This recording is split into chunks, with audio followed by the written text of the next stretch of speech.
Bună ziua, dragi prieteni! Sunt Olga și vă spun bine ați venit la Secretele Grădinarului. Eliminarea florilor la căpșuni. Acesta este subiectul de azi. Am primit multe întrebări legate de acest subiect din partea dumneavoastră și astăzi vă voi răspunde la toate întrebările. Vom afla când eliminarea florilor la căpșuni este absolut obligatorie și când nu trebuie să efectuăm această procedură, pentru că vom rămâne fără recoltă. Între timp puteți să vă abonați la canalul meu, apăsați pe clopoțel și alegeți toate notificările ca să fiți notificați de fiecare dată când apare un episod nou. Și nu uitați să apăsați pe like dacă acest video vă este util și interesant, iar noi începem. Primul caz în care trebuie în mod obligatoriu să eliminăm toate florile de pe plantele noastre de căpșuni este atunci când cumpărăm stoloni și aceștia sunt înfloriți. Atunci florile și frunzele se elimină. Așa arată o plantă. Ce nu prea îmi place este faptul că toți căpșunii sunt înfloriți, plantele au flori și chiar și fructe. Iată ce mari sunt fructele, dar oricum toate aceste fructe și toate aceste flori, inclusiv frunzele, vor fi eliminate. Pentru că urmează să plantăm acești căpșuni, urmează ca aceste plante să se aclimatizeze, vor avea nevoie de timp și sigur că în acea perioadă în care o plantă se aclimatizează și se obișnuiește cu noul ei loc, ea nu trebuie să se ocupe de înflorire și de fructificare. Iată, avem o plantă și acum trebuie să eliminăm. Eliminăm fructele, în primul rând, florile, tot ce găsim aici și pe lateral, această frunză de asemenea, flori, fructe și această frunză. Și aici avem niște frunze uscate. Acestea de asemenea se elimină. Și iată rădăcina și un sfert eliminăm. Iată așa, ca la coafor. Și rămâne așa. Planta arată așa. Cazul numărul 2. Primăvara am plantat stolonii și după câteva săptămâni de la plantare observăm că plantele noastre încep să înflorească. Acesta nu este un motiv de bucurie pentru că plantele noastre încă nu sunt pregătite pentru fructificare.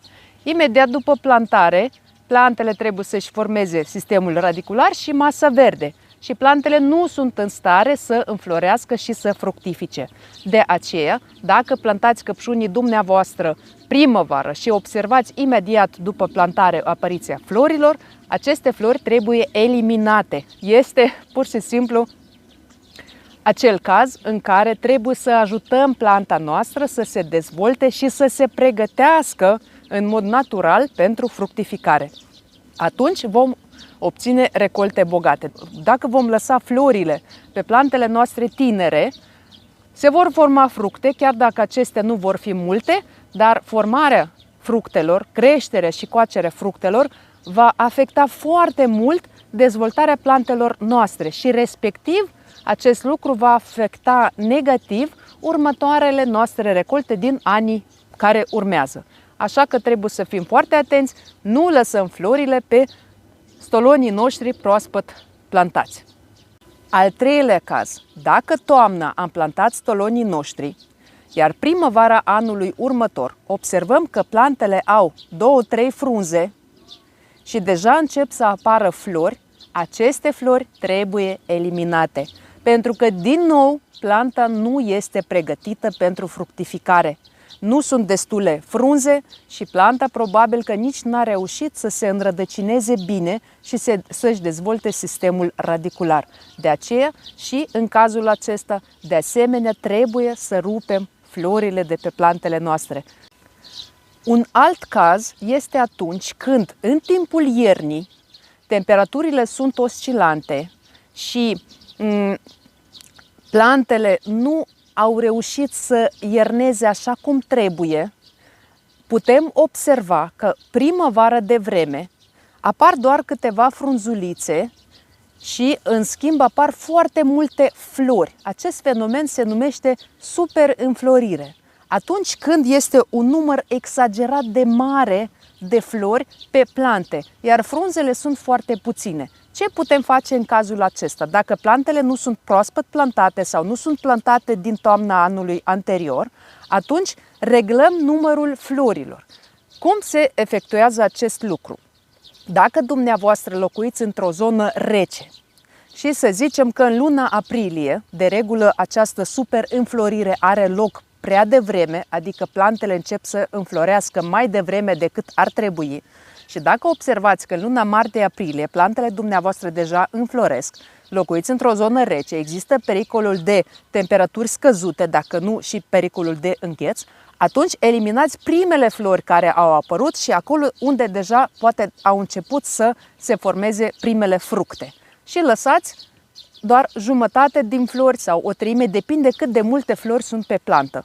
Și lăsați acele flori care au apărut mai târziu sau care urmează să apară, adică acei boboci. Dacă dumneavoastră locuiți într-o zonă caldă și nu există acest pericol că va fi frig și temperaturile vor fi scăzute, atunci puteți lăsa primele flori care au reușit să înflorească și au început deja să formeze fructe, celelalte flori care au apărut mai târziu, pe acele le eliminați. Așa veți regla numărul florilor, respectiv veți regla numărul fructelor și ca rezultat fructele vor fi mari, bine dezvoltate și nici nu vor afecta planta. Dacă veți lăsa toate florile, de exemplu pe o plantă sunt doar câteva frunzulițe care nu sunt bine dezvoltate și deja aveți vreo 20 de flori, atunci ca rezultat recolta va fi afectată. Fructele vor fi de dimensiuni mici și poate nici gustul acestora nu o să vă placă. De aceea trebuie să efectuăm această procedură și în cazul acesta.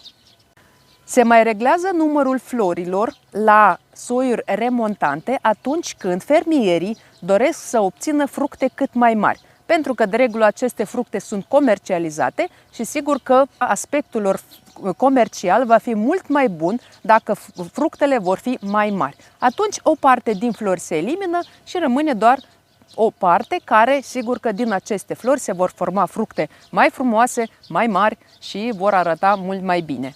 Și de asemenea, dacă eliminăm primele flori la soiuri remontante și lăsăm planta apoi să înflorească mai târziu, atunci sigur că putem prelungi durata fructificării. Acest lucru sigur că se efectuează de acei fermieri care din nou cultivă căpșunii pentru comercializare. Dacă dumneavoastră nu vă aflați în nicio situație enumerată mai devreme, atunci nu trebuie să eliminați florile la căpșuni. Dragi prieteni, sper că am reușit să răspund la întrebările dumneavoastră legate de eliminarea florilor la căpșuni. Poate că acum ați înțeles pentru ce se efectuează această procedură și care sunt acele cazuri în care această procedură este absolut necesară. Așadar, dacă nu vă aflați în nicio situație enumerată mai devreme, nu trebuie să eliminați florile la căpșuni și mai ales dacă căpșunii dumneavoastră fructifică o singură dată pe an, nu faceți acest lucru dacă nu vă aflați în acele situații despre care am vorbit mai devreme. Nu uitați să apăsați pe like dacă acest video v-a plăcut și abonați-vă la canalul meu, apăsați pe clopoțel, alegeți toate notificările ca să fiți notificați de fiecare dată când apare un episod nou. Vă mulțumesc că și astăzi ați fost alături de mine, vă doresc sănătate, spor în toate și recolte bogate. Ne vedem data viitoare, la revedere!